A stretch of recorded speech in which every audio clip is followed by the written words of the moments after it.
ఓం నమః శివాయ శ్రీమాత్రే నమః. మిత్రులకి శ్రేభిలాషులకి అలాగే నన్ను ఇంతగా ఆదరిస్తున్న యూట్యూబ్ ప్రేక్షకులందరికీ కూడా పేరు పేరు ధన్యవాదాలు. మిత్రులరా, మీ అందరికీ పరాదేవత ఎల్లవెల్లా మీతో ఉండి మీ మనోవాంఛ నెరవేర్చాలని మనస్ఫూర్తిగా కోరుకుంటున్నాను. ఈరోజు వీడియోలో సంపాదన విషయంలో ఎప్పుడూ కూడా అసలు కలిసి రావడం లేదండి. పెద్దలు ఇచ్చిన ఆస్తులు కూడా కోల్పోతున్నాము. మాకు ఏం జరుగుతుందో అర్థం కావడం లేదు. చాలా పూజలు చేయించుకున్నాము, ఉంగరాలు పెట్టుకున్నాము, కానీ ఏది చేసినా కలిసి రావడం లేదు. ఏ మంత్రజపం చేసినా కలిసి రావడం లేదు. ఏది పెట్టుకున్నా కలిసి రావడం లేదు. ఏ పరిహారం కూడా మాకు కలిసి రావడం లేదు. మేము ఒక్కొక్కసారి ఎందుకు బతికి ఉన్నామో అని కూడా అనిపిస్తుంది.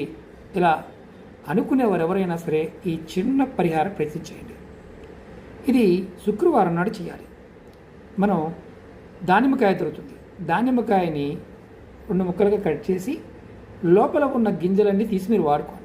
ఆ డొప్ప ఏదైతే ఉంటుందో దానిని శుక్రవారం నాడు మీరు దగ్గరలో ఉన్న శివాలయానికి వెళ్ళి అది ముందు కడగండి. ఆ డొప్పని కడగండి, నీళ్ళతో కడిగి దానిలో ఆవు నెయ్యి వేసి ఎర్రటి ఒత్తులు మనకు మార్కెట్లో దొరుకుతాయి. లేదంటే ఎర్రటి ఒత్తి లేకపోతే తెల్లటి ఒత్తికి కుంకుమ రాసి ఎర్రటి ఒత్తి చేయండి. ఆవు నెయ్యి మాత్రమే వాడాలి. శివాలయ ప్రాంగణంలో మీరు నంది దగ్గర కావచ్చు, ప్రాంగణంలో ఎక్కడైనా సరే దీపం వెలిగించండి. ఎప్పుడు వెలిగించాలి? సంధి సమయంలో, అంటే సాయంత్రం 5:30 దగ్గర నుండి 6:45 మధ్యలో వెలిగించండి. వెలిగించి మీరు ముందు నంది చెవులో మీకున్న సమస్యలు, మీకు కావాల్సిన కోరికలన్నీ నంది చెవులు చెప్పండి. తర్వాత శివభగవానికి నివేదన చేయండి.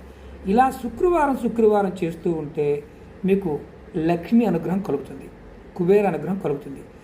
దానితో పాటు భూత గణాలు, భూత ప్రేత పిశాచ గణాలన్నీ కూడా మిమ్మల్ని ఇబ్బంది పెట్టడం మానేస్తాయి. యక్షిణులు అలాగే యోగినులు కూడా మీకు సహాయం చేయడం జరుగుతుంది. ఇది మీరు నమ్మికతో విశ్వాసంతో ఇలా శుక్రవారం సాయంత్రం ఆడవారైన మగవారు చేయవచ్చు. నియమం ఒకటే, ఆ రోజు మీరు ఎవరైతే శుక్రవారం నాడు నాన్ వెజ్ కానీ మద్యం కానీ సిగరెట్ లాంటివి తాగే అలవాటు ఉంటే మానేయాలి కంపల్సరీగా. రెండవది, నెలసరి ఉన్నవారు పొరపాటున ప్రయత్నం చేయకండి. మీ ఇంట్లో నెలసరి ఉన్నారు, ఎవరికైనా నెలసరి వచ్చింది, కానీ మీ కుటుంబ సభ్యులు ఎవరైనా సరే స్నానం చేసి ఈ పరిహారం చేసుకోవచ్చు. ఇది దానిమ్మకాయ తొక్క మాత్రమే వాడుకోవాలి, డొప్పలాగా చేసి వాడుకోవాలి. ఇది ప్రయత్నం చేయండి, ఖచ్చితమైన ఫలితం కలుగుతుంది. తంత్రంలో ఇలాంటివి చాలా పరిహారాలు ఉన్నాయి. రాబోయే రోజుల్లో మీకు మరిన్ని వీడియోలు తెలియజేస్తాను. అలాగే మీకు ఈ వీడియో నచ్చినట్లయితే లైక్ చేయండి, ఛానల్ని సబ్స్క్రైబ్ చేసుకోండి, పక్కనే ఉన్న గంట సింబల్ని యాక్టివేట్ చేసుకొని 10 మంది మిత్రులకి షేర్ చేయండి. మీరు ఎంతగా మిత్రులతో ఇబ్బంది పడుతున్న వారు ఎవరికైనా షేర్ చేస్తారో వారందరి జీవితాల్లో మార్పులు వస్తాయి.